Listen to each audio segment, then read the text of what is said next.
We'll start in another 5 to 10 minutes. Professor is busy with someone. We'll just start his session.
Okay.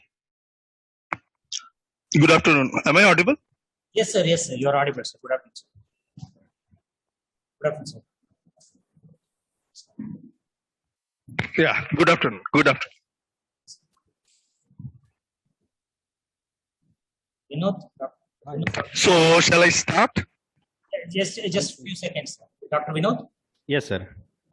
Please introduce, sir, and we can start. Okay, sir. So, good afternoon, everyone.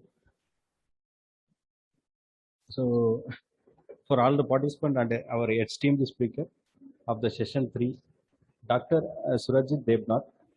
So, Dr. Debnath currently is the HOD, Department of Medical Laboratory Technology, Women's Polytechnic College, AICT, Tripura, with more than 13 years of experience in biomedical research and high-level teaching.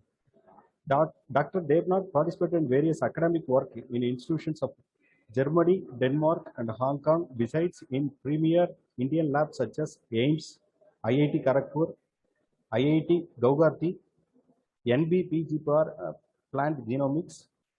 He is also the recipient of Young Scientist Award from different agencies like DBT, DST, and CSIR. So he is a recipient of Tata Trust Grant for CME course in Royal College of Pathologists, London. So he is a reviewer of several Scopus SA Index journals published by Elsevier, Springer, Biomed Central. So along with regular academic activities, he is also engaged with several biotechnology companies in Northern and Western India as a consultant. He has conducted various workshops and talks. He is also act as a session chair in international conference sponsored by national and international academic agencies. He delivered numerous invited talks in national and international academic gatherings. So I would like to invite Dr. Surajit Debnath to deliver an expert keynote lecture session for session 3 actually on artificial intelligence for nanoscience application for biomedical research hands-on with a Python-based GUI. Sir, over to you, sir. Please take over the session. Thank you. Okay. Thank you. So, I am audible, right? So, I'll share my screen now and start. Yes. Okay. So if there are some difficulties from your side, for example, to view the screen, or like if something is not audible, you also please write in chat box, and also you can inform me that there are some issues, because these days the network and this like kind of things are not very reliable. So till now I was audible, right? Yes, sir. Yes, sir. Very good. Yes, sir. Okay, thank you.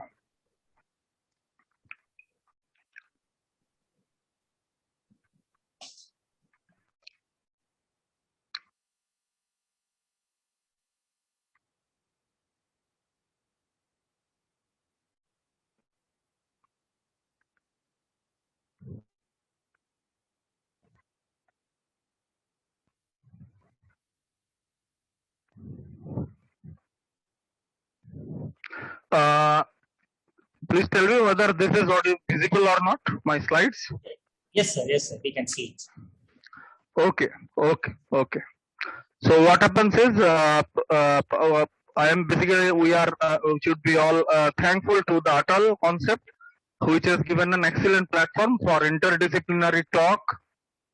And I myself, as a biomedical research scientist, is currently engaged in applications of nanoscience, which is very vast, and it is not limited to a particular discipline these days.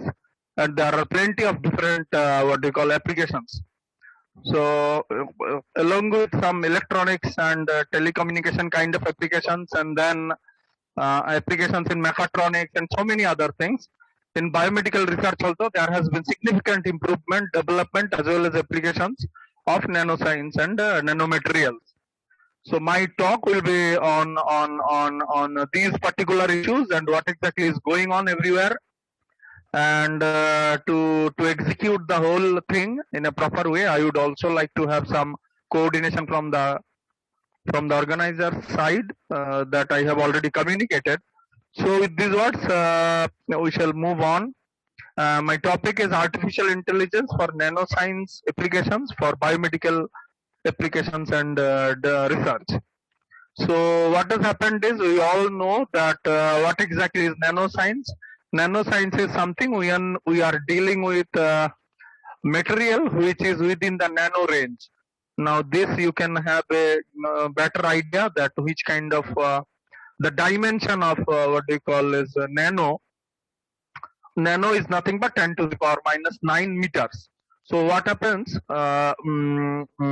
when some material is within the nanoscale range, it acquires significantly different physical, chemical and biological properties than that of the native material.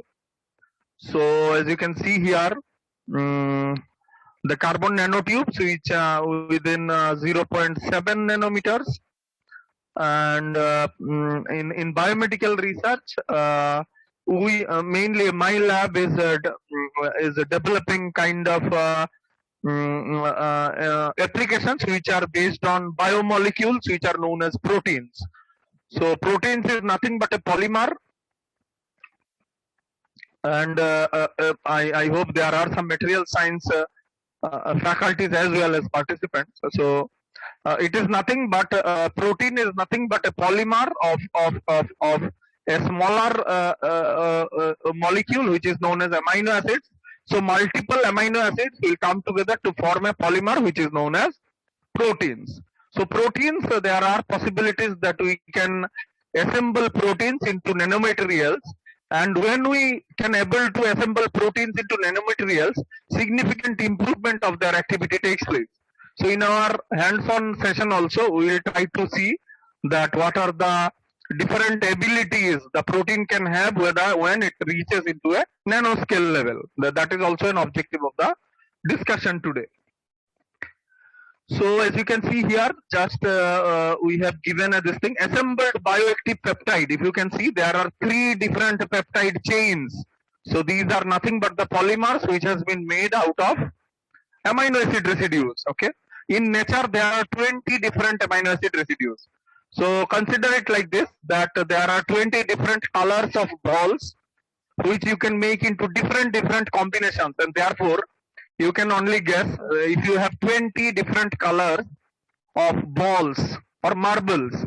So how many types of garlands and kind of mala or some garland you can prepare out of these 20 different combinations? Okay, the varieties are 20, but numbers are innumerable. Okay, so if this is the case, you can also imagine that what are the different combinations of balls you can prepare. Something like blue, red, then red. Like this, if you do, how many combinations are possible? So proteins, whatever your human body is made up of, bone, blood, muscles, everything is made up of proteins only. So they are made up of basically same thing, but in different combinations. Okay. So one such combinations are those, the proteins, as you can see, the thread-like things. These are nothing but nanopeptides or protein molecules which are within nanoscale range. Okay, so we'll try to explore what are the different applications these nanopeptides can have. Okay, and I shall also give you some idea that what exactly is happening throughout the world these days regarding nanopeptides.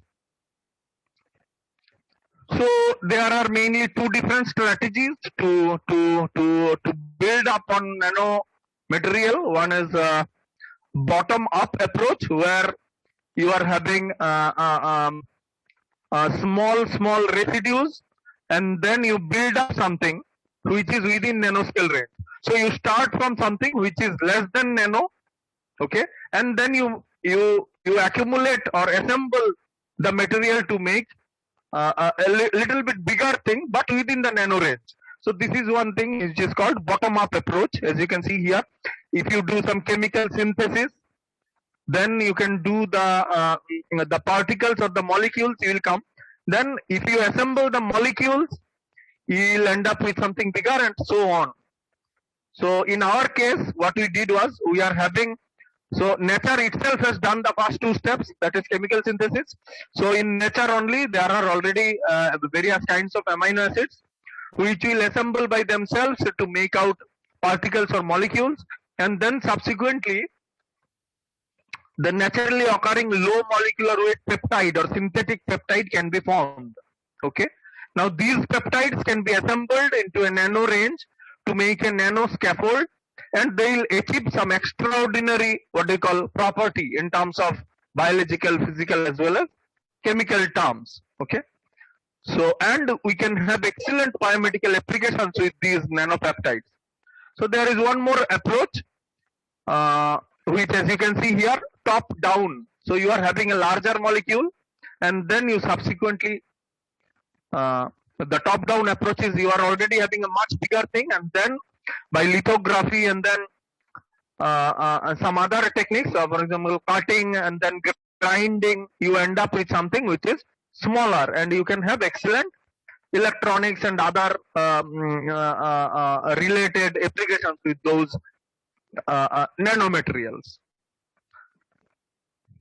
So in biomedical research, the nanopeptides are having three major different applications and goals. Okay, so due to the pandemic, several entities have shown excellent affinity to develop something which is related to biomedical applications. Due to the pandemic, it has been taught that throughout the mankind that ultimately the goal is to remain the proper maintenance of the proper health, and the wellness is the main this thing, rather than all other applications. Okay, so your vaccine becomes an anticipatory thing compared to your microchip or your mobile phone. When there is a large scale pandemic which is about to kill the whole mankind if it is not treated well. So in this scenario, biomedical applications of nanoscience becomes highly relevant. Okay, for interdisciplinary research as well. If somebody is having very good electronics lab, they can also collaborate. For example, like biomedical scientists like me are looking for collaboration with very good electronics lab, computer science lab, so that we can develop something which is really helpful for the mankind. Anyway, so in biomedical research, nanoscale applications are mainly three.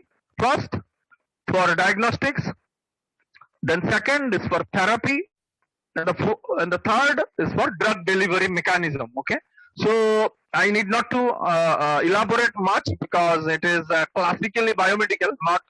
It will not remain interdisciplinary if I go on detailing all this. So in general, we can understand diagnostics means something what is related to imaging, isn't it? Kind of something, some test that you do.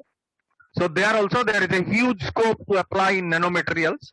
Then there is therapy. Is an excellent this thing that there are currently some therapy in the laboratory scale where we are exploring therapeutics through nanomaterials. And there are some already established norms of some nanomaterials which are being treated as therapeutic material. Okay, so all of you must have come across something. For example, usually a commercial comes in TV that there are some nano thing in the soap, and therefore the soap is more powerful than the other. So these applications are there, but we are interested in more delicate and more sophisticated application of nanomaterial for biomedical research. Then there is one more thing, which is the drug delivery mechanism, where nanomaterials are having plenty of applications. Okay, so recently there has been one more development in biomedical domain where the scientific fraternity is trying to combine therapeutics and diagnostics in the same molecule. So let me give you an example. So if you are having some kind of anomaly, so you need to go to the diagnostic lab in order to get it identified, and then subsequently your treatment starts. So what will happen if we can combine both of these two? So the diagnostics and therapeutics all will come in the same molecule. So recently we are also trying to explore the field of theranostics. So theranostics come from therapeutics in one hand and diagnostics in the other. So this is how some these things are there, but I will not go to the much detail. I will only discuss those things which are relevant to the interdisciplinary audience that are there, hopefully. So what happens is when we are talking about nano polymers or nanopeptides, so there has been a very significant development from this Cavendish lab of Cambridge University, UK, and we were fortunate to have some initial discussion with this particular lab. So they are there who are guiding the whole fraternity to assemble nanopeptides for different applications. As you can see here, there are nanofibrils, then there are 3D scaffolds. Now 3D scaffolds are also very interesting in terms of electronics as well as other mechanical and some other fraternity. So 3D scaffolds are nothing but to develop the anticipatory goal is to develop an artificial organ. Okay, so there has been very good development in this thing, and you will be happy to know that there has been some rapid development in artificial organ in the form of cartilages and bones, which can be artificially made, and subsequently you will move on to preparation of liver, then pancreas, and different other organs and so on. So on the initial development has been done from this lab, and this is also the Cavendish lab. Cambridge University is also the lab which has proposed about a coronavirus vaccine long back in 2012 through nanoscale delivery. So it is relevant today because the whole mankind is suffering from this dreaded condition where each and every family has had some issues with this particular condition. So this was the lab which was proposed during 2012, which at that point of time the name was not COVID-19, but in the contrary the name was coronavirus. So at that point of time, this is the lab which predicted that in near future there will be a desperate need that we develop a nanoscale based drug. It could be a vaccine either to handle this particular kind of virus which is known as coronavirus. Anyway, so these are different applications that they are developing. So what is the role of this high level of research? What is the ultimate goal? This is the ultimate goal. So this is again relevant today, that you can also see that if you have already taken 2 jabs or 2 vaccines, two schedules of your vaccine is complete, instead of the fact you are not very much immune to the other coming viruses that are coming, that is the of the same virus, the other strains, that is what you call as the alpha or beta or the Singapore varieties and all. So what does it mean? It means that this is the high time that we talk about precision medicine or customized medicine. Now this customization of medicine can only be done when the material is within nanoscale. Understood? So when the material reaches the nanoscale dimension, it provides an excellent opportunity to do the customization so that it is effective in a diverse kind of population. In India as well, as you can see, some people are there who have excellent immunity and not very prone to COVID, but there are other group of people who are very much prone. So what does it mean? A single vaccine will not help in the long run. In the long run, what do you need? We need a customized therapy, a special therapy for each and every one. And this can be only done, as you can see in the visual, which has been clearly given. As you can see in the top, you can see that a single therapy may not be efficacy, may not show sufficient efficacy to everyone. As you can see, the topmost, the graph is moving ahead. It's a straight line, and it is a directly proportional relationship between X and Y. Okay, so subsequently it is negatively proportional. As you can see, for the bottom one, the therapy is not effective at all, and it is somehow killing the person. On the contrary, in future, what will happen? We will have different types of medication and not the same medication, which will suit all. And ultimately, the goal is what? To give better therapeutics to everyone, so that nobody remains untreated. Okay. Subsequently, moving on. So, what are the different strategies? Then the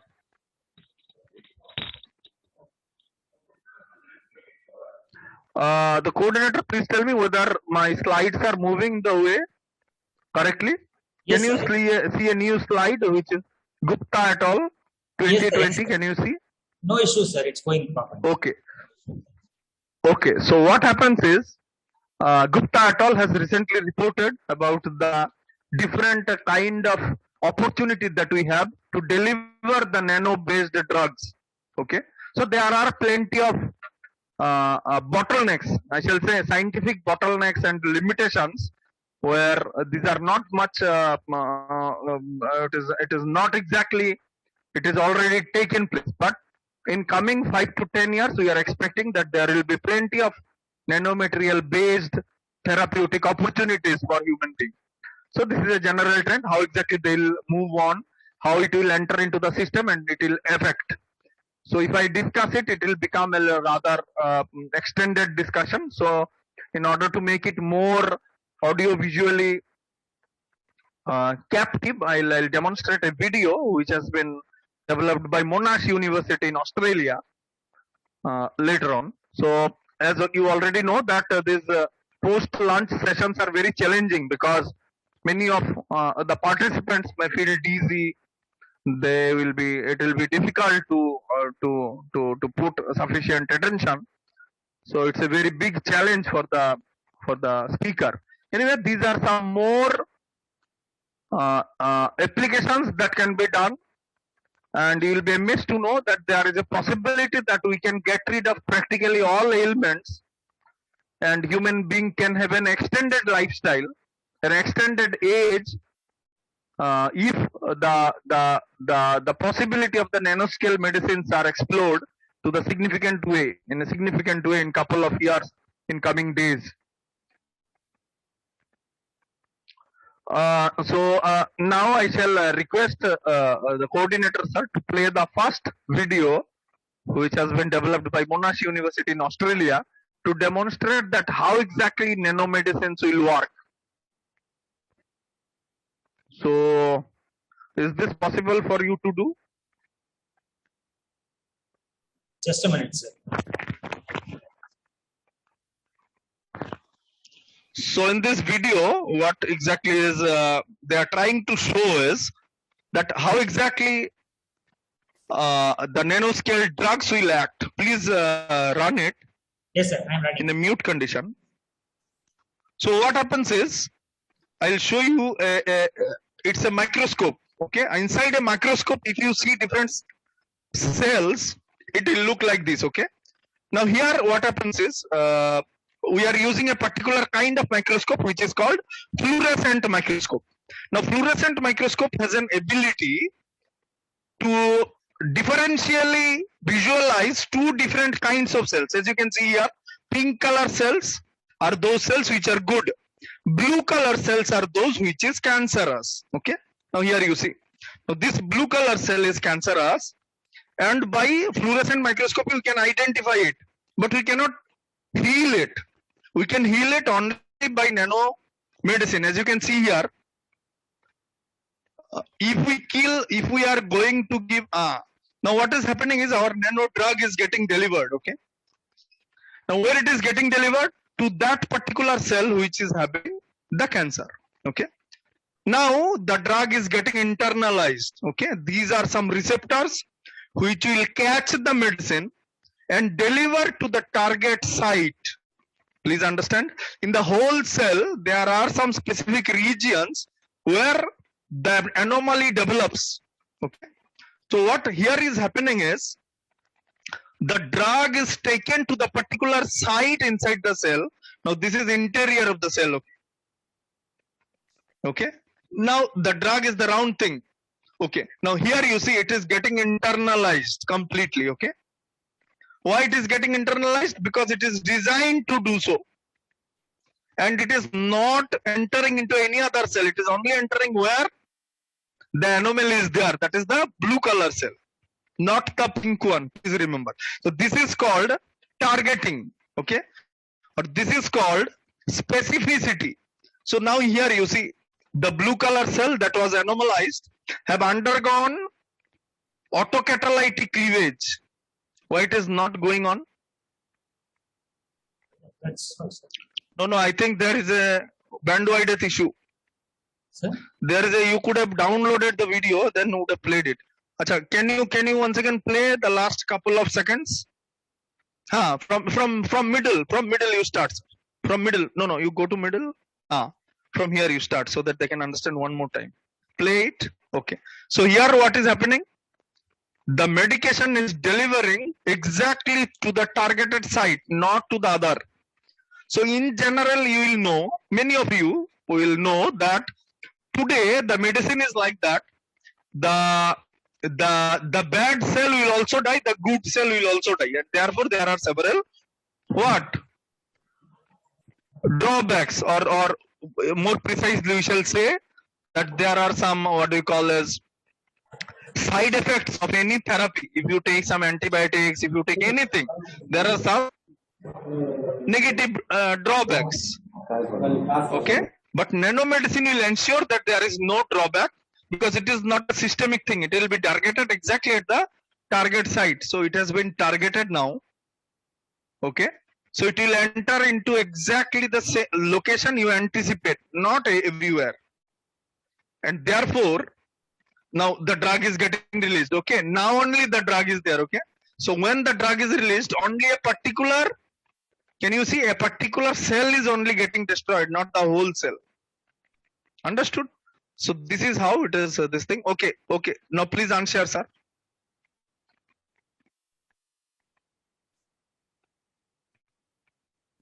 So this is how the whole scenario is, where we are looking at something where we are only having the anticipated goal, not a generalized condition. Okay, so this is the beauty of nanoscale, what do you call, medicines. Okay, I shall come back again. So that was the thing that we wanted to show you, that how good the efficacy can be and how good the targeting can be achieved through nanomedicine. Okay, so which kind of material you use for this nanomedicine?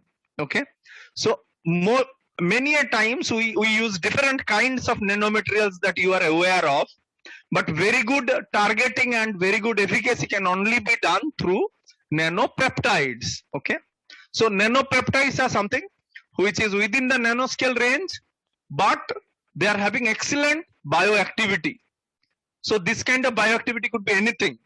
The bioactivity could be in terms of killing a pathogen for something like antibiotics, but all of you know that today application of antibiotic is also very difficult, because today you give one antibiotic, day after tomorrow this antibiotic will no longer have any efficacy, and therefore a large amount of drug should be delivered. So there are plenty of different issues. So here the same lab is also developing something called tissue scaffold by means of 3D printing. So many of you are already aware of 3D printing. Now what is the principle of 3D printing? The principle is that it will generally use a monomer or some subunit which will build up on a platform which has been designed and executed by a computational simulation, isn't it? So similar way we can do 3D printing by using a nanopeptide to develop a scaffold which can further be used to develop a tissue like cartilage. Now what is a cartilage? Cartilage is the soft bone in your ear. If you are free, then you can put a finger on your earlobe, and if you collapse it, you will see that your ear is getting collapsed. So this collapsing is not possible in your hand bone, the long bones that you are having in your hand and leg. Why? Because your ear bone, and if you are also free and try to get involved in the discussion, you can also put your finger on your nose, at the top of your nose, and if you move your nose, you will see that the top of your nose is moving. Why? Because it is not made up of a typical bone but by a cartilage. So we are able to develop cartilage in an artificial medium by using peptides, nanopeptides. So here you see, this has been reported in 2016, an excellent result in an ACS journal of nanomaterial, an excellent top of the line journal. Here they have developed a cartilage completely artificially, okay, completely artificially from artificial sources, but its activity is so natural that you cannot differentiate which is the natural human cartilage and which is the 3D printed cartilage. Okay, so excellent result they have demonstrated. So what this cartilage is made up of? This cartilage is made up of assemblies of peptides. These peptides are nothing but, as I have said, the polymers which are made up of amino acids. 20 different types of amino acids. In number is innumerable. Type is only 20. Okay. So as you can see here, the microstructure of the assembly, if we see, the structure is generally made up of, ultimately if you see in the right side, the atomic level structure is this. Can you able to see? So there is a particular peptide which is having a particular scaffolding, one after another, one after another, one after another, like a brick. So when you make your building, how do you make it? You put bricks upon bricks upon bricks. So therefore you build a building out of small units. This is again a bottom-up approach where you are putting your subunits to make a larger unit, which is still within nanoscale range. Okay. Now in body, in human body also, this nano fabrication is taking place constantly. Okay, but we are not aware of it. Our cells are using nano fabrication, both the fabrications, top down and as well as bottom up. Both the approaches are there in human body also. So what does it mean? It means that nanopeptide assembly can be used without any allergy. Are you getting my point? So your body will not able to differentiate it whether it is normal, it is artificial, or it is natural only. So this is one more advantage. Are you getting? So you will know many people who, if they take some animal protein or something, they will have rashes and then swelling and then so much of irritation. So this is called a allergy. So what is an allergy? Allergy is nothing but a reaction where your body is responding to some kind of threat which is there inside. Understood? So why it is happening? Because you are taking something artificial from outside. But since here the nanopeptide assembly is similar to the normal functioning of the body, your body will not able to differentiate what is artificial and what is normal, and therefore there will be no case of allergy as well. Getting? So here are also some more applications how nanopeptide assembly can be achieved. Okay, so we shall also do some hands-on so that you can understand in a proper way. So I'd also once again request the coordinator to once again show the second video where the author has shown us an excellent result where nanopeptides are assembling themselves to make a large sheet of a functional material. Okay, now this functional material can be used as a sensor. For example, there are sensors. Okay, coordinator sir, you can please play the video now. So there are sensors which can sense how much of pollution is there in the, what do you call this, air. Okay, but this sensor can only identify certain things. What are the certain things? Sulfur dioxide, several particulate matters, and this and that. Can it able to identify how many viruses are there? Can it able to identify how much of bacteria, fungi that is suspended on the this thing, what do you call as air?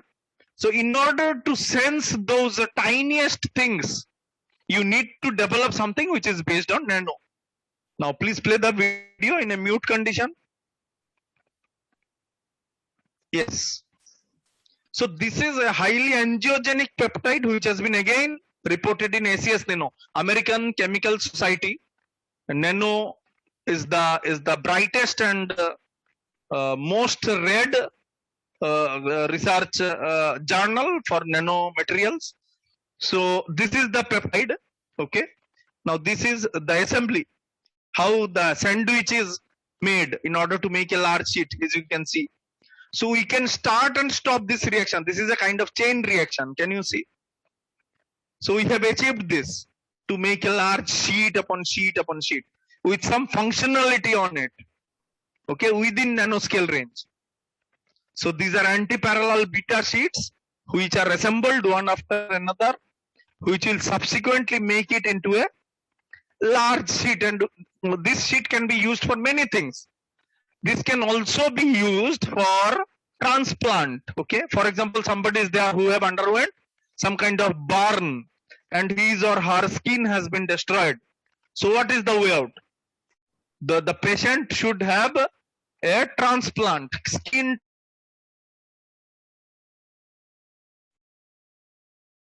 The transplant can be fabricated in the lab itself. Understood? And we can start, for example, the assembly can be started by means of various other things, including UV ray, some ionic inducers are also there, and everything will be formed in a liquid medium. Okay, from that liquid medium you can acquire the sheet and then you can directly put it into the patient, and therefore there is no, as I have already said, no tissue rejection. Sometimes what happens, I do not know whether you are aware or not, there are cases of tissue rejection when if you are putting some material, your body is not responding and your body tries to eliminate it because it's a foreign thing. Understood? But in this case it will not be the case because the whole tissue is similar to the exact tissue which is already there in your body. Understood? Okay, thank you. So I'll start.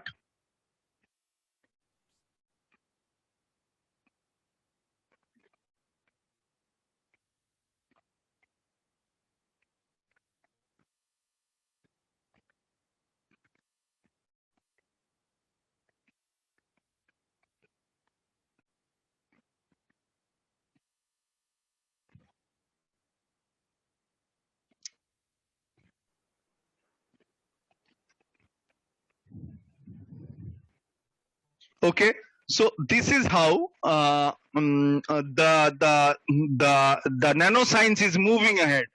So here again, how this is the demonstration that how these peptides are literally, that was a That was the animation. Now this is this thing.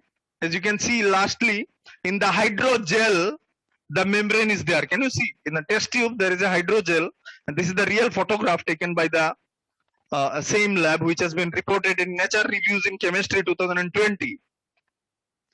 So these are the foldings of the peptides, and then subsequently it makes a mesh, and this mesh can be used for many different applications, including making a biosensor, then making a membrane for filtration, high level of filtration in pharmaceutical and other industries, even in electronics industry. For example, if there is an industry which is making the PVC, these things, the panels, as well as the microchips, which is fabricated. Now the setup where microchips are fabricated should be highly sterilized. It should be completely even sterilized from very low amount of particulate matter.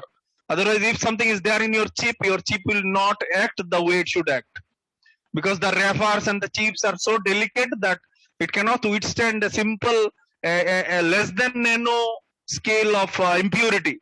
So how you will ensure these purifications? Today you are using this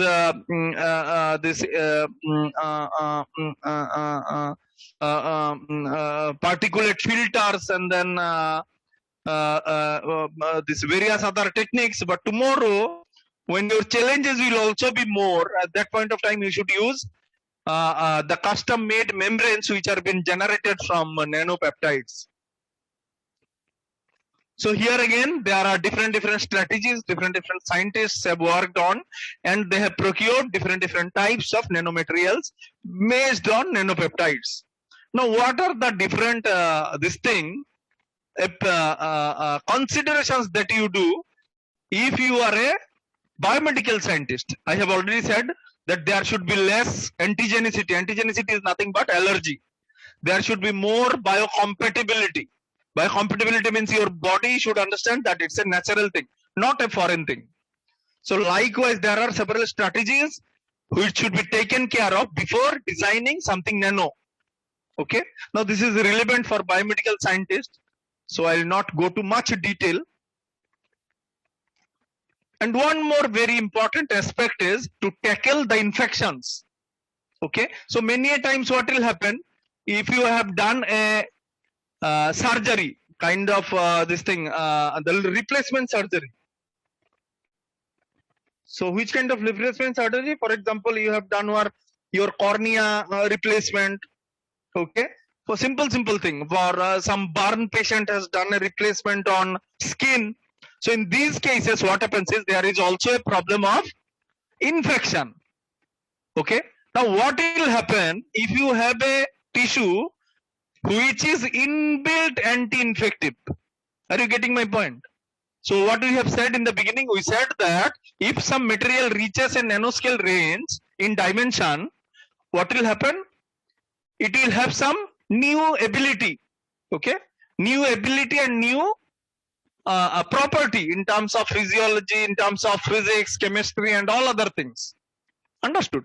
So similarly, what will happen if you have a known property that this material is already anti-infective, isn't it? Think of a membrane which is already repelling to all viruses. So what will happen? If using this material, if you make your mask, so you are completely immune to all viruses, which is not possible today's masks. These are simple textile masks only, which is not possible. So tomorrow, if you develop a material based on nanopeptides, which you can stop entry of any virus or any pathogen, what will happen? You will have excellent opportunity to tackle infections, isn't it? So our focus today in my lab, we are developing a strategy where we are identifying anti-infective peptides only. Then we are making a mesh. Previously, what the Cambridge lab did is they have done a peptide which have several properties but not anti-infective property. So our peptide that we are able to develop in our lab is anti-infective peptide. So we have reported it also in a medicine journal, a CI indexed medicine journal. and we'll come to that point. So here there are different strategies to change its ability to inhibit bacteria, pathogen, viruses. Okay, because what they are doing, they are making a nanopeptide or some nanomaterial, and they are putting something extra to make it anti-infective. Because ultimately the goal is to put it in human body. All goals of biomedical research is mainly develop something which you can put it into human body in order to remove some disease. Okay, this is the straightforward study way of thinking. So in that you must have to do something where there is less infection. So these are the other scientists who are doing something else to put. They have developed a cartilage, fine. They have developed a retina. They have developed a skin. But the skin, when they will put it, there are chances that you develop infection. In order to reduce the infection, you have to take high dose of antibiotic. Getting? So what will happen if you have something nano which is already anti-infective? So this is our paper that we wrote during 4 years back on the material that we isolated from a common thing but with uncommon properties. I'll show you. So while doing the whole exercise, we also found that smaller labs will have some difficulty to scale up the process. Okay, so in order to accelerate the scaling up, we are proposing that with specific tools we can simulate the outcome. Okay, now this is a kind of simulation that also you also do. All kinds of engineers are doing these simulations. For example, if somebody is structural engineer, he will do one kind of simulation. If somebody is electronics engineer, he will try to analyze some kind of signal processing, this and that, isn't it? Through simulation. So why simulation? Because simulation will reduce the cost of predicting false positives and false negatives, isn't it? So if you are building a whole big machine and you do not know which kind of output it will give, so it will become a mess because you will invest a lot of things. So after so much of investing, if your results are not up to the mark, you will not feel okay. So in order to reduce this possibility for fail, what you do, you simulate. So this is the general strategy of simulation. So we also simulate in order to reduce the risk of getting failed, to end up with something which is not useful. So this is our also strategy when you are developing the nanopeptides. We are also very sure that we need to do some simulations. So we are bridging the gap between the simulation altogether and then the wet lab. So we are combining both the wet lab study as well as the simulation, and therefore our study is more novel.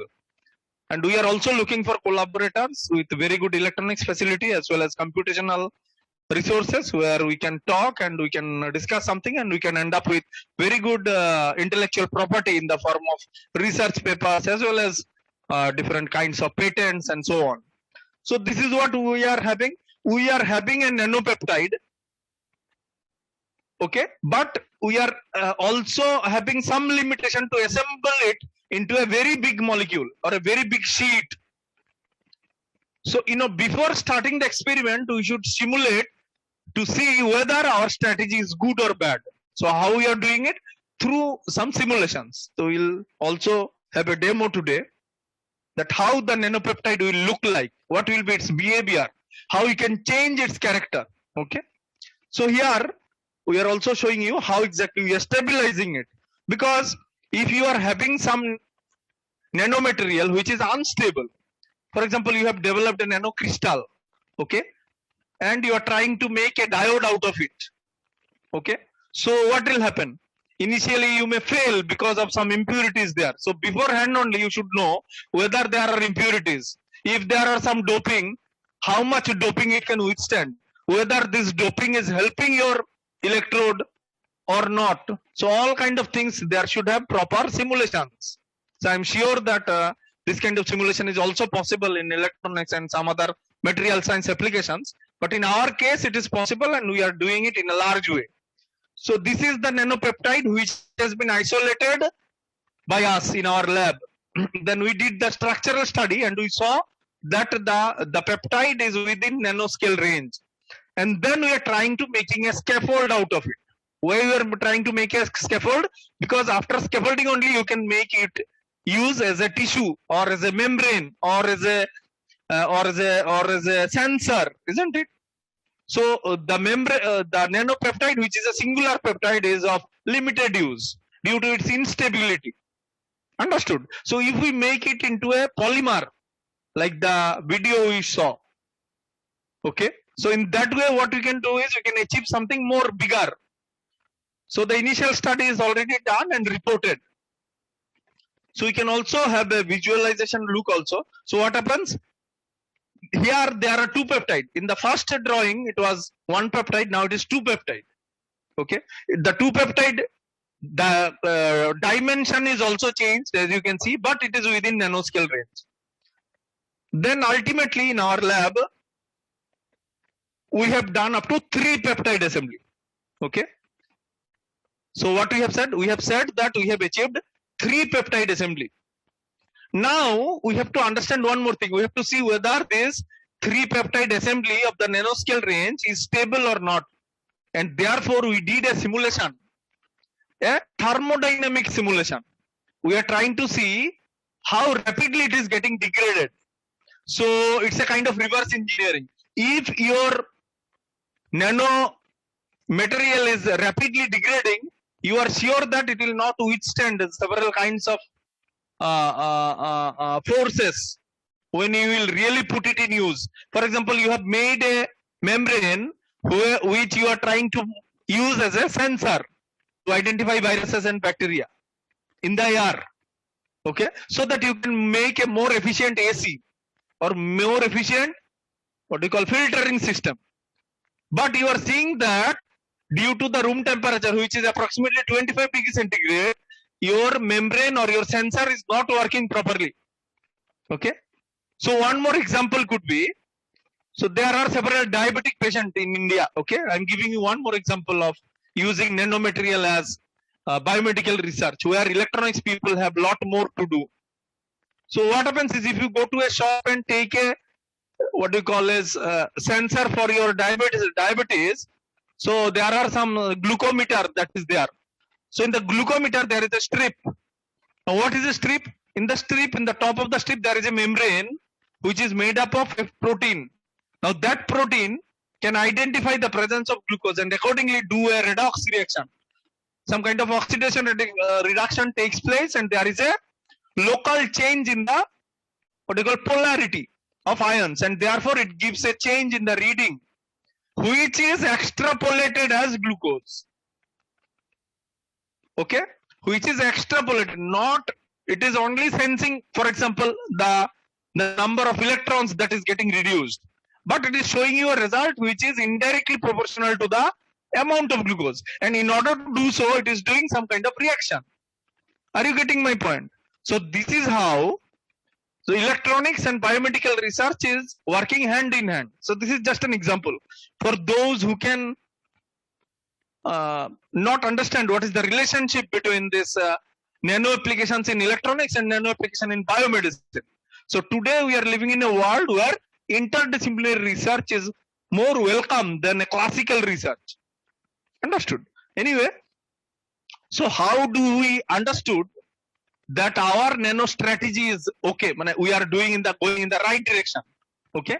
So what we did is we initially simulated a single peptide that we isolated. Then the assembly of 3 peptides, because in our lab our facility is such that we can only achieve up to 3 peptides. Okay, not like the video that we have shared. In the video what we have shown you, we have shown you that continuously a assembly is taking place and making a large membrane. So we have not yet achieved it. Understood? Now once your geometry is okay, then your energy should also be okay. As I have said, that you have made a membrane at room temperature 25 degrees centigrade, your membrane is getting dissolved. Your sensor is not working. For example, here also for glucose kit, it is only, for example, like 6 months manufacturing, what they call is what you call expiry date. So now if you can generate an electrode or a strip, glucose strip, which can withstand all kinds of calamities. And the this expiry date is for 2 years. So you will have a wonderful thing. Your organization will be flourished. Your innovation will be great. Are you getting my point? For example, there is a startup who is developing an glucose sensor which you can store at any time, any point, anywhere, and it remains stable for 2 years. Isn't it? So that startup will become $1 million organization in 2 years if you can generate this kind of this thing. Understood? So thermodynamic stability is also very important for nanopeptide. Okay. So we also demonstrated and reported that the thermodynamic stability of our strategy is also very good. So I'll give you some more. These are the energy landscape, how it is changing. So, as you can see here at the bottom, the left hand side, that is only negative magnitude, because according to the thermodynamic law, if the delta G is negative,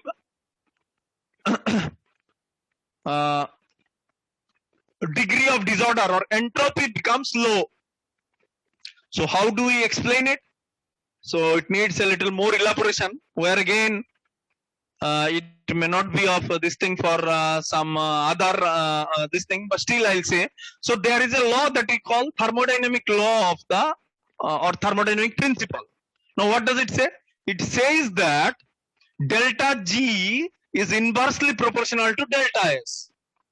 So for that there is a simple equation which states delta G is equal to delta H minus T delta S.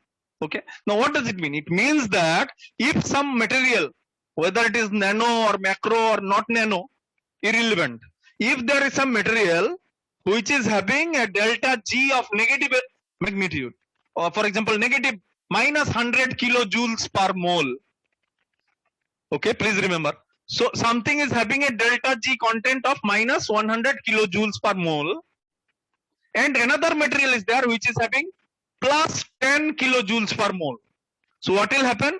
The minus 100 kilojoules per mole material will be remaining stable, because the material which is having low delta G will be have more delta S. Now what does it delta S?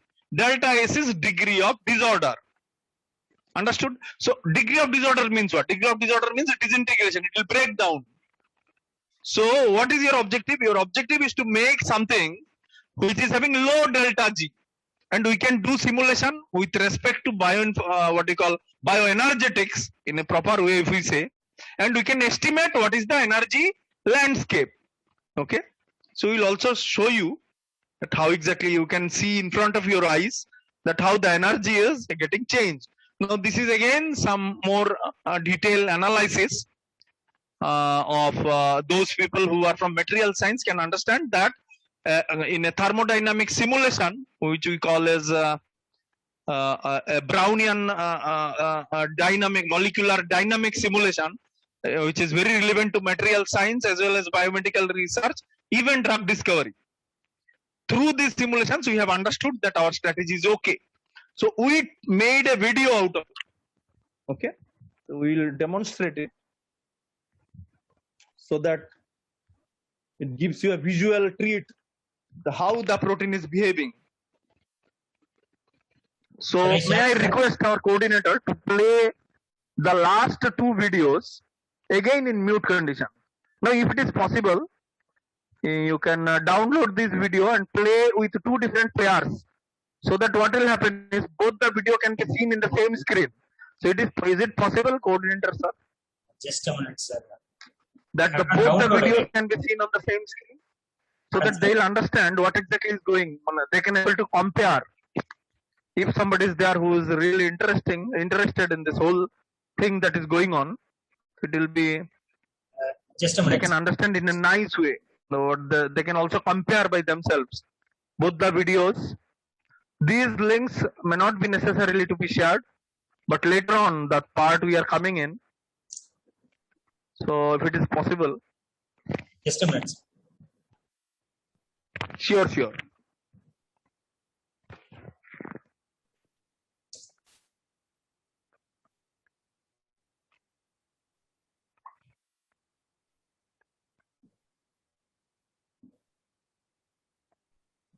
What is the idea? The idea is that you should take all precautions before entering into the wet lab, isn't it?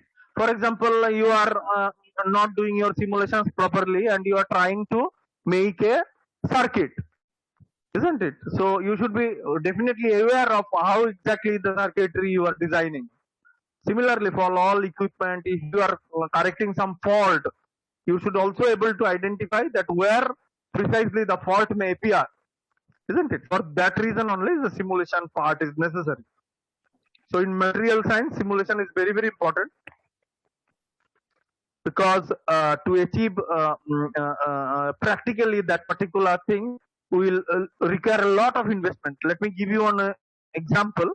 In order to design a membrane completely out of nanopeptide will require not less than 50 lakhs of funding, isn't it? Which is very this thing.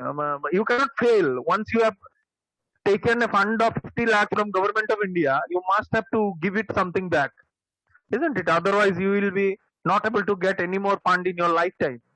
Excellent. Thank you, sir. Both of this in mute condition. Both you can Shall play. I play both ones, sir? Both you can play. Okay. Now, I if just- you can see.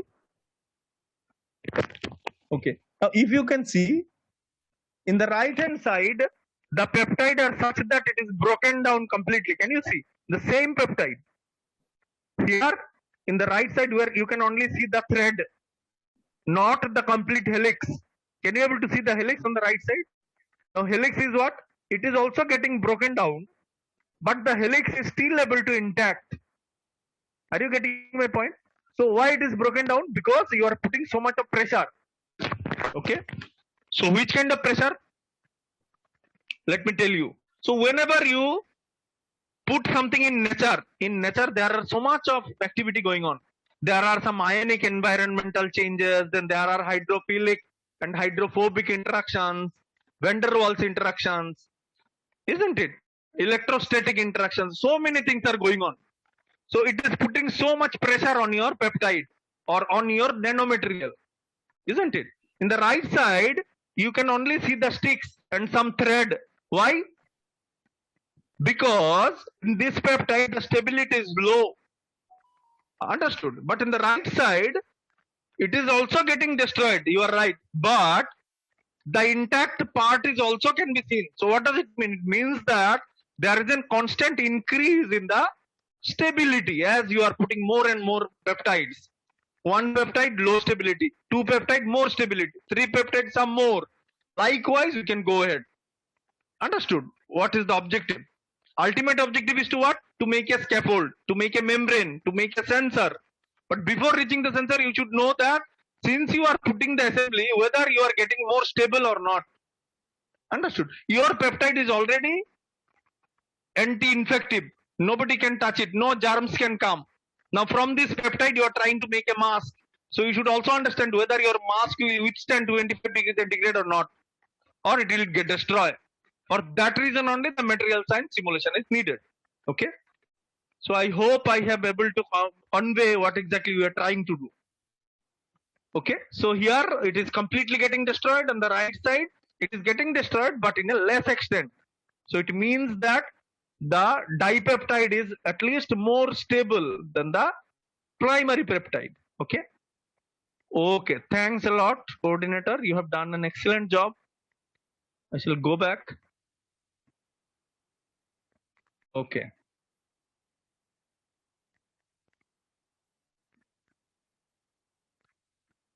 So we understood that in terms of energy as well as stability, you are going in the right way. Okay. So in fact, in our lab, we isolated 4 different peptides. Okay. And out of 4 different peptides, only 2 peptides responded well. Okay. With some better results. So initially what has happened? Initially, it was all what you call as it was all like a permutation combination, because we had many different peptides, but we did not know which peptide will give us good results. So what we could have done in that point, we could have started generating scaffold from all 4 peptides. But some peptide will definitely get destroyed and it will not respond the way we wanted, isn't it? Isn't it? So in this way, we used the simulation to pinpoint what exact peptide we shall go ahead for our what do you call development.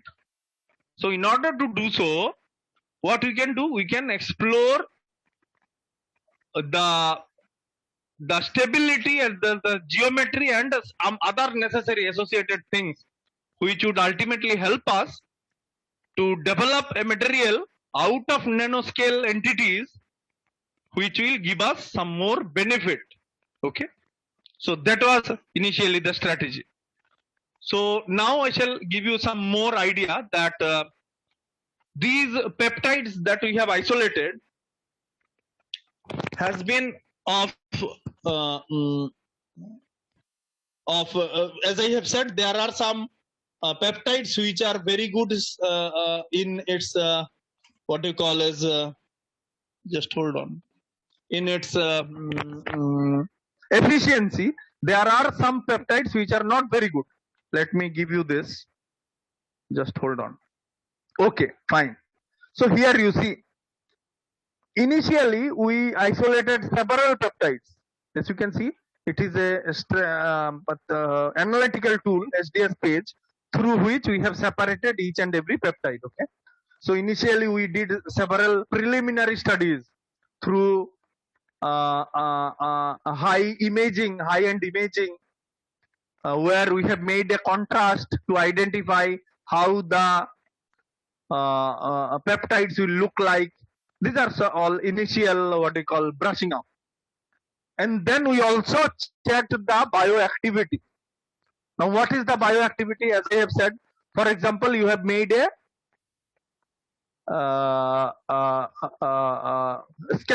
peptide scaffold to make a cartilage. For example, one person has underwent a trauma or some accident. So, or there are some cosmetic applications as well. So let me give you some example. There may be some personality or some celebrity who can who want to change a bit of their what do you call as appearance. For example, somebody is there whose nose is not very good the way the person wants. So she or he want to change the appearance of the nose. In order to do so, the surgeon should also repair the nose structure, the structure of the cartilage and everything. So the easy way could be like this, that he can go for a custom made cartilage which is already been designed. Okay, so what he will do is he will remove the nose cartilage and then put an artificial cartilage over there so that it looks better. Okay, somebody is having a very large cartilage and therefore nose becomes very big. Somebody is having very small cartilage and therefore the nose is very small. Similar with ear, you may see that several persons are there who's having a protruding ear, very big ear.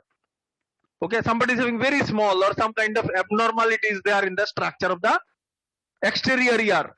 So they may also come to the doctor and ask for this. So during this repairment, what will happen? The doctor will repair, but there is always a risk of infection. And therefore, the patient should take a lot of antibiotic. It may also happen sometimes the infection is so bad if the patient is already suffering from high blood pressure or sugar.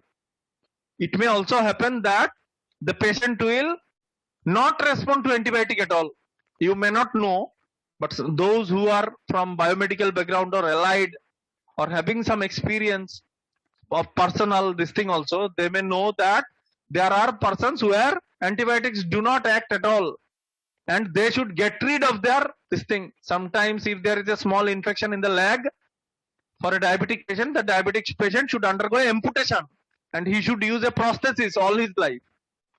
Understood? So why prosthesis? Because we have not till now developed a strategy to completely build a whole tissue, and therefore a plastic or other material substrate should be used to make a prosthesis. Okay, but since it is not, the putting a prosthesis, a prosthetic leg is not a interventional operation.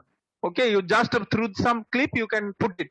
But putting a cartilage into your ear or your nose or some valves in the heart is an intervention where your body should be opened and you are more prone to infection.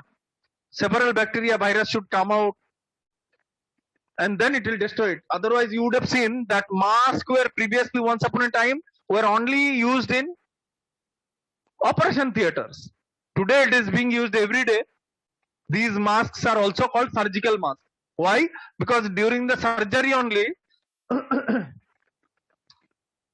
the doctor will put that mask so that nothing, no bacteria or virus should come from his mouth to the patient, not the way around. From patient it will come to the patient.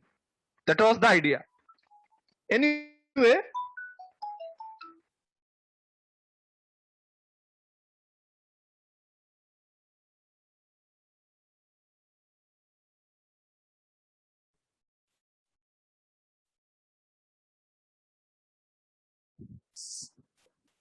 Sir, you are not audible, sir. no. So what we did is we used an indicator organism, okay, which causes a lot of infection. There are some infective organisms which we grow in the lab. In our biomedical research, we require these organisms. So we use. Today you are aware with phase 2 biosafety area. Because everybody knows that the lab in Wuhan, which was there, which was a stage 2 biosafety lab, from that also the virus has escaped. You understood? So you think that how much risk we biomedical scientists take. Anyway, so in our lab we grow these organisms. Okay, these are disease causing organisms, and we are putting our peptide against these disease causing organisms by a method called agar gel diffusion assay. Okay, it's a very simple assay. In that assay, if you can see in the bottom, there is a round thing. Can you see? And there are 4 rounds that are made above. Can you able to see? Each round indicates one peptide. As I have already told you, we isolated 4 different peptides. Out of 4 different peptides, only 2 is good for further research. Okay. So in 4 different peptides, what we did, we added the pathogen in the throughout the plate, and we given sufficient food so that the pathogen can grow. Pathogen means what? Disease causing organism. At the same time, we also added the peptide that we isolated, nanopeptide. So what this nanopeptide did? Nanopeptide killed all the pathogens, and therefore a zone of inhibition is there. I do not know whether I can show you in a proper way because the image is okay. As you can see, can you able to see the hollow? Hollow means like there is this thing clear area where no growth of bacteria can be seen. A white color marking is there. Can you see? So these white color marking is nothing but the scenario where my peptide, the isolated 4 peptide, can able to kill the pathogen that we are growing in the lab. Okay. So why? Then you can ask me, sir, why you are testing it with the pathogen? Because we want to see whether my peptide have the ability to kill the pathogen, something like an antibiotic, but it works better than an antibiotic because the antibiotic is a chemical compound. Understood? A drug is a chemical compound. A peptide is not a chemical compound. It's a kind of chemical only, but in a different way. It is having some living thing inside it. I may not be able to explain it the way it should be, but it is that it is chemical only, but it is having some more property than that of a chemical because it is also nano, and there is an ability of the nanopeptide that it will not develop any resistance. Understood? The bacteria will not develop a resistance. The pathogen will not develop a resistance. Okay. Now today the vaccine you are taking is resistant to beta strain, is resistant to alpha strain. For example, you have taken 2 vaccines and you go to Singapore. It is not sure that you will not get COVID-19 once again. You can also get COVID-19 with a different strain. Understood? But here it is not there. Here what is happening is it is completely eradicating the pathogen that we have already grown in the lab. We still have these pathogenic strains in our labs because we need this subsequently. So later on, we finalized that we will only work with two different proteins on the top one and the bottom one. Can you see? In the top one, it is a bit different than the bottom. In the bottom, everything is red. Can you see the red? What do you call threads? But in the top one, the red threads are not seen. Only violet and purple, isn't it? So out of the 4 different peptide, only 2 has been successful for further studies. Okay. So in further studies, we saw that these 2 peptides can be stable, and we can make a mesh out of it. Now it is up to you. It is up to the members of my lab, my students and all, in which way we can explore its usage. Okay.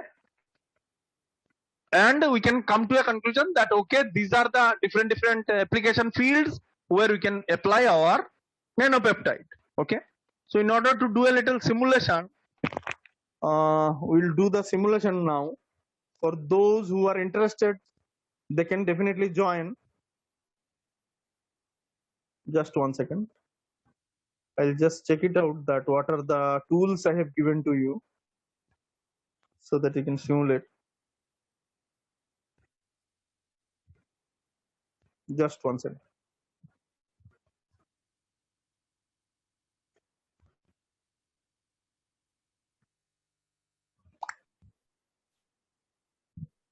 Okay.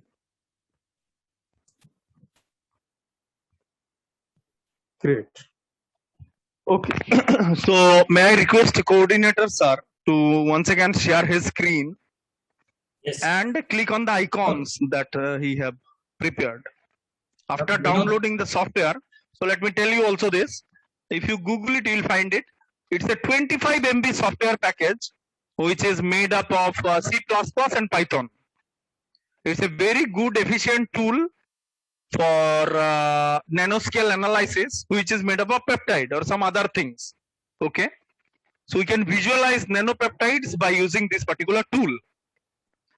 It has plenty of other applications, but we use it to visualize and analyze. Some analysis is done by this particular tool. Only 25 MB, less than a 5-minute video. This thing, and it's very easy to use. So am I audible, coordinator, sir? Yes, sir. Yes, sir. Vinod, Dr. Vinod. Dr. Vinod. Just a minute.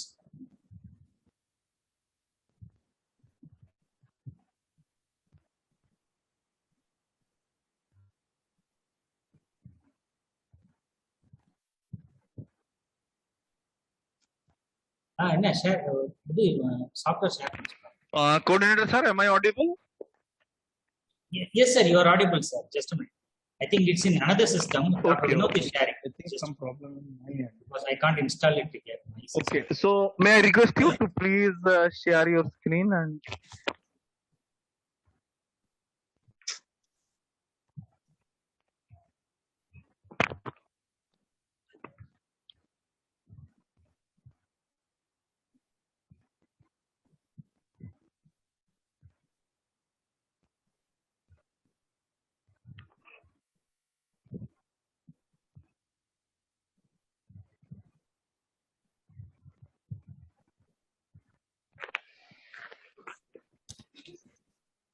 Is it visible, sir? the screen is black. Okay. Yes, sir. Okay. This is Acha, the- sir, I request you to close it and start from the beginning. So what will happen is there may be some interested participants.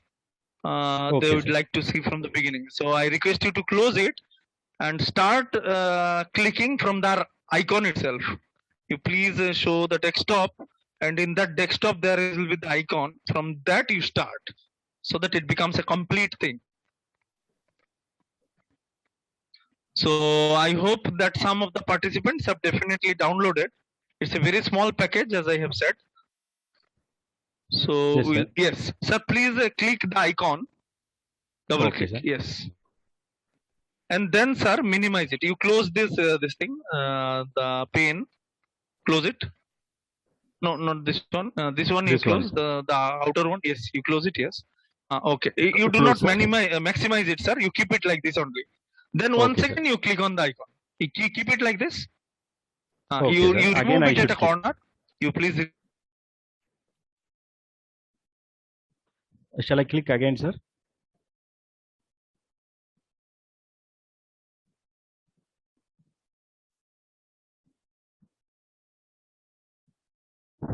Shall I click Two it again, windows sir? will come, sir. Okay, sir. So Yes, two windows will come, sir. Yes. okay, sir. Okay. Sir. Once again you click on the icon. So again, sir.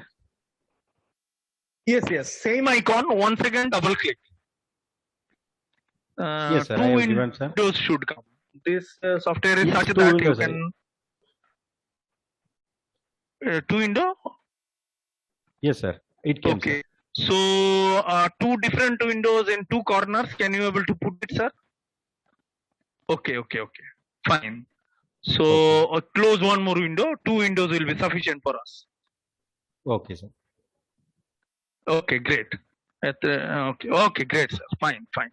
So what happened is this Rasmol is a small package written by C++ and Python, which will help us to visualize nanoscale entities, and it will also try to find out differences, thermodynamic differences between two nanoscale assemblies. Okay. So, sir, what I'll request you in the first window, you go to File menu. Yeah, File. Okay, sir. Yes, File. Yes, sir. Go to File, sir. Yes, and Yes, open. sir, Yes, open and open the first data file that we have given you. Open it. The first data file. Where is the first data file? We had given you two. The first one, sir. First one you open. Yes, sir. There are first two data files. Okay.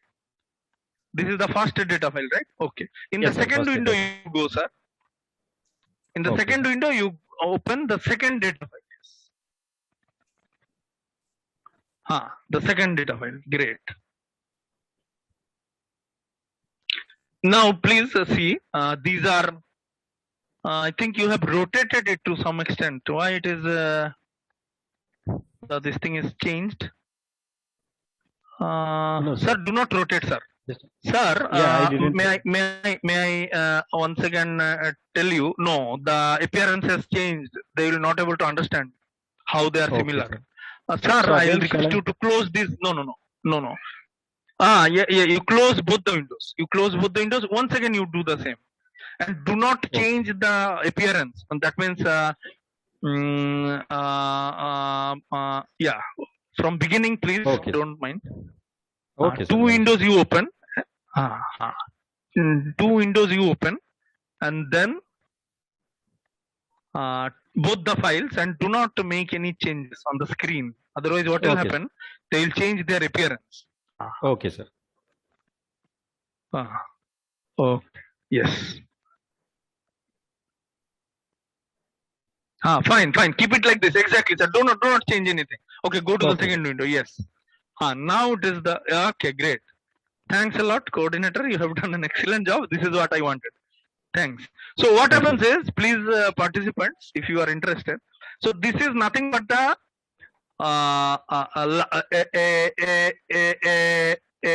magnified version of the peptide. Okay, a magnified version of the peptide. Two different peptide. Please remember, two different peptide.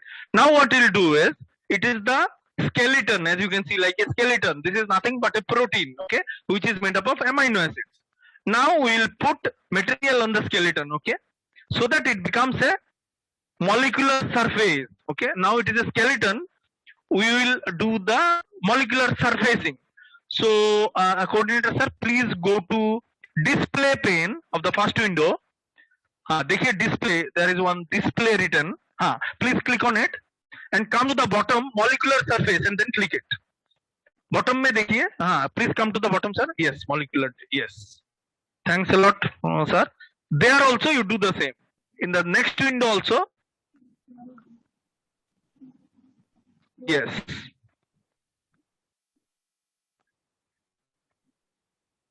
It will take a little time. It is generating the molecular surface. Now what is there is, each and every molecule you can see, nitrogen, carbon, hydrogen, oxygen, each and every molecule is there, and now it's become a molecular surface. Fine. But now we are interested in to see which peptide is more stable. Okay. Now let me give you this thing. As I have said previously, that any material, whether nanoscale or macro scale, if the delta G is minus, that is in negative magnitude, the molecule is more stable. If the delta G is in positive magnitude, the molecule is less stable. Okay. Now what is our anticipation? We want a molecule which is stable so that we can assemble it and make it into a membrane which remains stable even at 25 degree or more than that temperature. Okay. Our first goal is to make it up to 25 degrees centigrade, which is room temperature. So what do we do for that? We want a stable peptide. So how do we differentiate which is stable and which is unstable? So in terms of molecular graphics of materials, there are some color coded signals. Okay. So in our simulation, wherever you get a blue color, it means the temperature is low. Wherever you get a red color, it means the temperature is high. Now temperature, what is temperature? Temperature means intrinsic delta G, or the free energy or ability to work. Okay. If the delta G is positive, it is red in color. If delta G is negative, it means the molecule is lethargic. So what does lethargy means? More stable. So we want something which is lethargic, because we want thermodynamically stable entities. Okay. So in order to do so, how do we find it? So again, coordinator sir, please go to color. In the first window, there is a option called color, if you can see. Okay. Now here you click it, sir. In the color, okay. If you click it, so here temperature is there. Can you see in the middle? Fifth or fourth, I think. Fifth. Temperature. You please click on it. Okay, sir. Okay. Now it is doing an internal calculation and it is generate a energy landscape. Just okay. So can you able to see? So this is an energy landscape of this particular peptide on the basis of temperature. Now temperature here, we are not talking about exterior, because the whole simulation is taking place inside vacuum. Okay. So if there is vacuum, it cannot able to transfer heat also. Heat transfer is also stopped. So what heat we are talking, what temperature we are talking? We are talking the inherent delta G. Okay. Now this is the energy landscape of this protein. Now we'll go to the right side and we will do the same. So please go to color and then put it temperature. So we are coloring it on the basis of temperature. You can color it on the basis of anything. If you want, you can play along with this as you wish. For the sake of this particular session, we are only interested in the thermodynamic stability. So sir, please go to color and then once again click on temperature. In the first image, sir. In the first. Okay. Now here you see. So what has happened on the left side, there is a completely blue peptide. Can you able to see the structure are same only? There is no much difference. Instead of the fact, we are having completely different energy landscape. So we can have a graph plot for this, but it becomes more complicated. But until and unless it remains visual, it is good. So for visual description in this hands-on, we wanted to show you how materials will behave if their inherent temperature is high. If the inherent temperature is high, as you can see, different colors, red, green, blue, all kinds of color is there. Means what? On the basis of the chemistry of different groups. Okay, because it is made up of what? It is made up of different amino acids. Different amino acids have different polarity. Are you getting? So what happens is the all different materials are showing different of delta G. So you can think it as a graphical visual representation of the energy landscape. On the right side, you are having a completely blue, only a certain part is red. Okay, we will neglect it.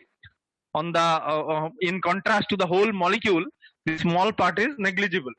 But rest of the part in the other molecule, the molecule is such that different area, different stability. You cannot count on it, isn't it? It will instantly lack its ability to generate the anticipatory goal of the nanomaterial there that you are using for some kind of drug, for some kind of membrane, some kind of electrode, some kind of what you call sensor, and so on and so forth, isn't it? So what we will decide? We will decide on the blue one, and we will do our next research on the blue peptide only, not the blue, green, yellow, that peptide, because it is not very reliable. So this is how computational simulation can help you. And now, what exactly is computational simulation? Computational simulation is nothing but microprocessor based learning. Okay, so since this thing is also emphasis should be given on machine learning. So what is machine learning? So in this whole exercise, we did nothing. We only downloaded a software. Now what is a software? A software is nothing but a package of instructions. So you have already made the software to learn that on the basis of energy, I want it blue color. And therefore the software has given you a blue color. Isn't it? So what it will sense, it will understand what is the energy of this. So you can have plenty of different data files. Okay. If your lab is capable enough to generate the structural data files of materials, you can able to, it could be any, it could be graphene, it could be what you call is fullerene, it could be silver nanoparticle, it could be carbon nanotubes, it could be any nanomaterial, and you can visualize all nanomaterial using Rasmol. Okay, any molecule, any material. Only that you need to have a specific kind of data file. So my lab is specialized into taking data file of peptide nanoparticle. So there may be some lab, there are plenty in different, I think many of you belong to those labs also, where you can, you are working on graphene or some other kind of material, or silver or other copper and all kinds of gold nanoparticles.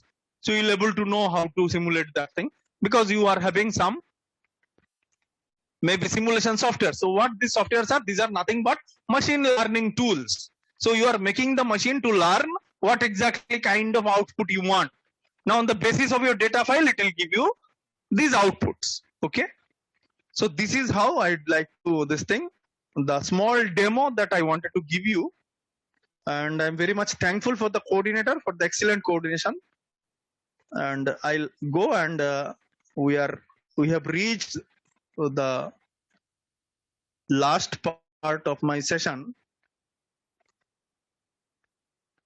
So in that, what we tried to show that how material science and biomedical science can work hand in hand and eventually help each other to do better problem solving, isn't it? The ultimate goal is to what?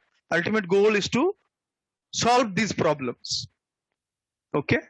So these were the things, and eventually during our study, we found out that it has been very difficult for many labs to do proper this thing simulations.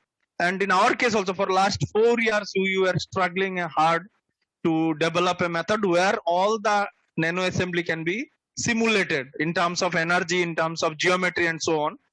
But we later found that it is not possible using simple tools. These are very costly. 5 lakh, 7 lakh rupees is only for a package. So many labs are not ready. So we have generated our own protocol and submitted a patent, and we are very hopeful that we will also able to collaborate with some industry. So this is our innovation that we do. System for rapid and low cost detection of mutation effect in proteins for initial screening. So these patent will help us to generate more funding once we collaborate. This is the overview of the technique and the hardware that we will use to identify nano-based peptide molecules and their properties. Because right now the tools that are available are very, very costly. So these are some experimental data that we have submitted. And I have not shown here, but we have collaborated, and one SME have shown sufficient interest to us to market it, and we hopefully able to monetize our product as well.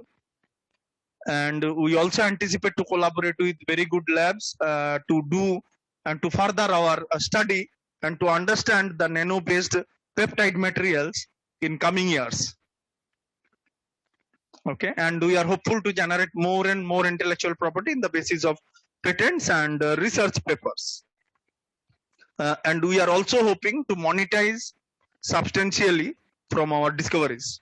So on this basis and on this note, I would conclude my session, and I'll be happy if I can able to answer some of your queries if some participants have.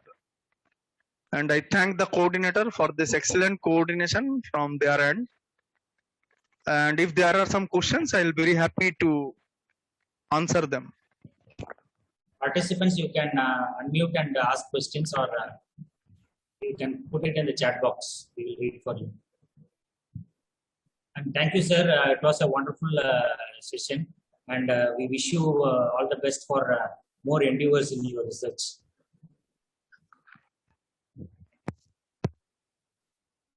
Participants, you can, if you have any queries, you can put in the chat box. Or you can unmute and you can also ask.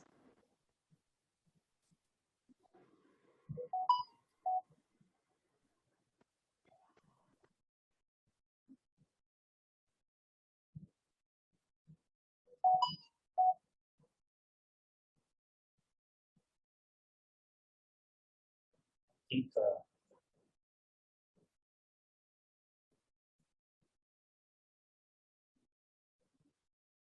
there is any query, I request the participants. Thank you, Monica. Thanks indeed, it was nice. How to do the simulation for organic coating? Sir, there is a question in the chat box. How to do the simulation for organic coating? Mr. Karthikeyan wants to know. Is there any? Yes. Example of which kind of material? Organic means which kind of material, sir? Okay, organic coating. Okay, okay, great. Definitely, yes, yes, understood. We can not only. Hello, is it audible? Yes, sir. Yes, sir. Please go on. Please proceed, sir. He is asking about HAP, PLA, and others. Hello, sir.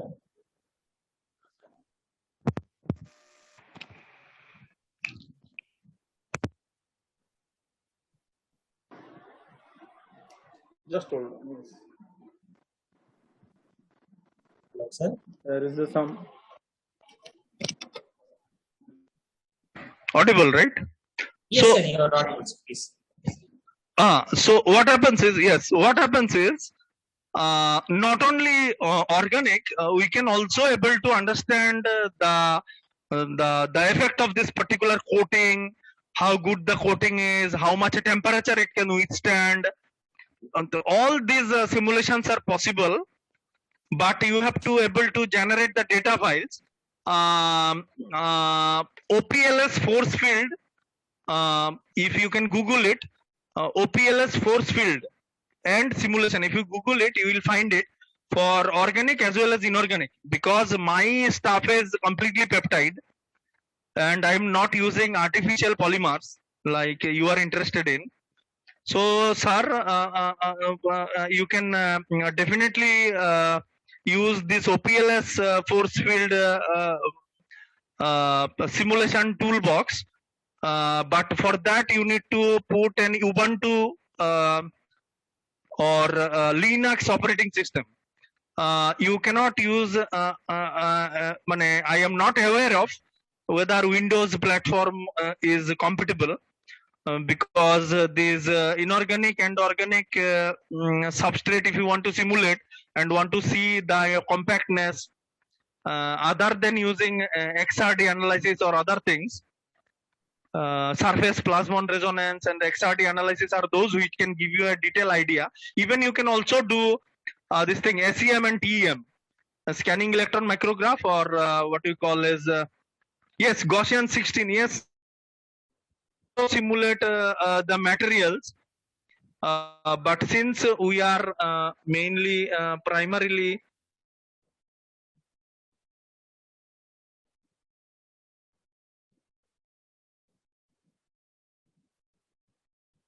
definitely give it a try, and I'm sure it will give you very good response.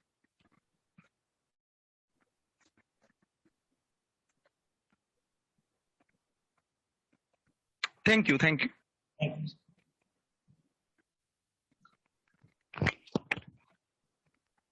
there any other questions?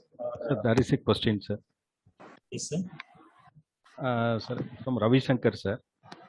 No, so- he has answered it, sir. Sir has answered it. Gaussian 16. Sir, I could not try to get answer. Can you please, my internet is failed just now it came, sir. Can Okay, you okay. please? Professor, Mr. Ravi Shankar Sure, wants sure. that. Sir, just now it corrected, sir. Can you please repeat what you told, sir? Okay. Oh, that is what. Yes. What I said is, I do not know how much good audible it is. Just 1 second. Yeah. Yes. Yes. Gaussian can help you to simulate. Again, for Gaussian, you need to have a very extensive hardware.